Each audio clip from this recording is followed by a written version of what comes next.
terrible dahil sa liit nito, terrible raw ang perwisyo nitong dala. Maglalabasan lahat yan pag nakuha mo yung yung pinakalonggan.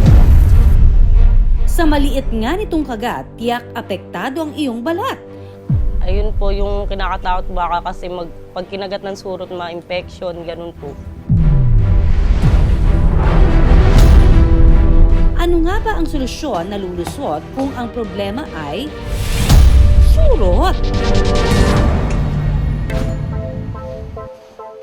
Hindi na nga raw sikat ng araw ang gumigising kay Jocelyn, kundi kagat ng surot.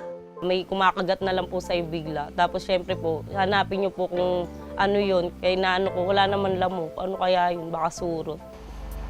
Nitong nakaraang buwan daw kasi, pinutakte ng surot ang kama ni na Jocelyn.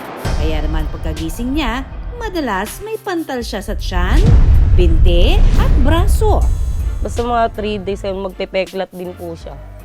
Kasi naranasan ko rin yun sa anak ko eh. May peklat siya na ano. Ako ito fresh po. Ang daming surot talaga, sagabal talaga po sila sa pagtulog mo. Ayon sa aesthetic dermatologist na si Dr. Janina Escalderon, nagdudulot ng irritation sa balat ang labis na pagkamot kung makagat ng surot. Overall, wala po siyang effect sa atin except for the skin. Kapag nagkaroon tayo ng surot, meron po tayong mga reddish mark po sa ating katawan. Itong reddish mark na to, kapag kinakamot po natin, lalo po siya nag-i-inflame and lalo pong kumakalat ang mga itlog ng surot na ito sa ibang parte ng katawan po natin. Basta raw kasi makagat ng kahit na anong insekto ay maaaring maging bukas sa infection ang sugat kung hindi maagapan. Ang kagat ng surot, posible raw tumagal ng 3 hanggang 6 na araw. We can put antibiotic ointment sa ating skin. Or number 2 po, the patient can take anti-allergy medications po. Ayon sa pest control expert, ang surot o bed bugs ay makakasurvive raw ng ilang buwan na walang pagkain, ha? Pero kung maghahanap na ito ng pagkain, na-attract sila sa mga amoy gaya po ng carbon dioxide at balat ng tao. Kaya naman, bago pa mag-almusal, paglilinis ng higaan kaagad ang inaatupag niya. Tapos ito, ibababad ko lang po sa bleach po. Tapos yung foam ko, lalagyan ko rin po siya ng mga bleach para tapos papaarawan ko po. Yun, konting pagpag lang. Sa gabi, tis-tis lang sa para pag umaga, ako po asikasuhin. Pag gabi, lalagyan ko lang po siya ng sapin para po, doble-dobling sapin yun. Ang surot o bedbug ay isang insektong parasitiko na sumisipsip ng dugo ng tao o hayop. Ayon sa pest control expert na si Alvin Divina Gracia, madalas daw itong makikita sa mga inuupuan ng tao. Madalas yan sa sa mga sopa, bed, kahoy.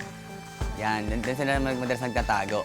Kasi doon sila yung madalas na na madaling makakuha ng pagkain. Pag umupo yung isang tao o hayop, pwede na agad sipsipin. Nangingitlog daw ang surot every 6 days to 1 week.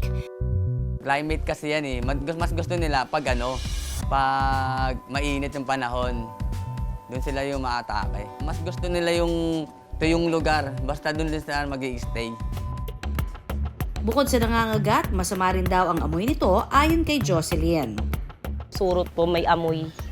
Tapos maaamoy nyo po sa loob ng bahay ng surot talaga. Masakit po talaga siya sa ilong. Karaniwan pong amoy ng surot po, amoy kahoy po yan eh. Ganun po siya kasi po sumisipsip po siya ng dugo ng tao. Bukod sa makapit na amoy nito, literal na kumakapit din daw ito. May time po talaga, umalis po ko. Hindi ko alam may gumapang palang sumamang surot sa damit ko po.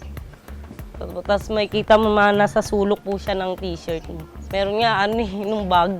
Doon din nag-ano sila sa mga bag eh. Pag-aalis ka. Gulat ka may surot mong laki. Malalaking pantal sa hita ang natamo ng pasaherong si Chris, hindi niya tunay na pangalan. Ayon sa eksperto, ito raw ang posibleng dahilan kung bakit may nagreklamo ng surot kamakailan sa airport.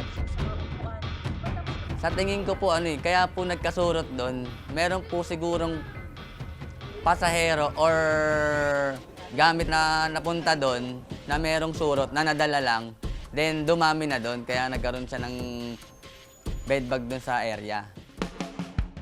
Pero gaano man kapeste ang surot, may simpleng solusyon daw dito ayon sa eksperto. Effective lang po yung pagbibilad ng mga gamit po. Nilalabas po yung mga kutsyon, yung mga sopa. Pero mas maganda rin po na sabunin nyo muna po, i-bleach nyo, to saka nyo po ibilad para po sure na matanggal po yung bed bug at surot po sa inyo. Ang bleach o dishwashing liquid daw kasi ay may matapang na amoy at kemikal. Nasisira kasi yung pinaka-cover ng likod nila. Yun, nasisira yung organ nila nun. Masyado kasi matapang yung bleach para sa katawan nila. Pero epektibo naman kaya ang alcohol? Hindi siya ganun ka, parang napapalayas mo lang siya, pero minsan namamatay din naman. Babalik at babalik lang. Iba pa rin yun talaga yung gumagamit ka ng chemical para sa kanila. Paano naman kaya ang suka? Acid kasi yan eh. Pwede silang nasisira yung nila doon, yung vital organ nila, and pwede rin na didistract sila sa amoy nun, kaya umaalis. Pero para masiguradong walang lusot ang surot, Pang samantala na matataboy natin yung surot. Pag ganyan na po, na marami na pong surot sa inyo or bed bugs po, kailangan nyo na po tumawag ng pest controller para po maproteksyonan po yung bahay nyo at maiwasan po yung pagkalat nito. Sandal natin. Kaya mo lang sa mga yan. kaya naman para masolusyonan ang surot sa bahay ni na Jocelyn, to the rescue ang pest control expert na sina Sir Alvin. Yung mga nakasiksik na surot yan dito. Para ma-clear out natin sila. Kasi sa ilalim din ng kama, meron yan eh. For sure yan. Una silang nag-spray ng insecticide para sa surot. Lahat ng kahoy, spray na rin natin to. Kasama na natin lahat yan. Ito, meron na rin to. Pag nag-treatment tayo, babalik na rin yung lahat para sureball. Ayan, yung mga sulok. Dito agad. Ayan na garo. Ayan, sumuna yan. Mamatay na yan, aangat yung pot niyan.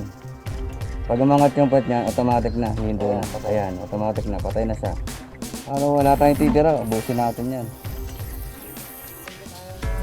Tsaka isinunod ang misting para sa ibang insekto. Yung ginagawa namin, misting.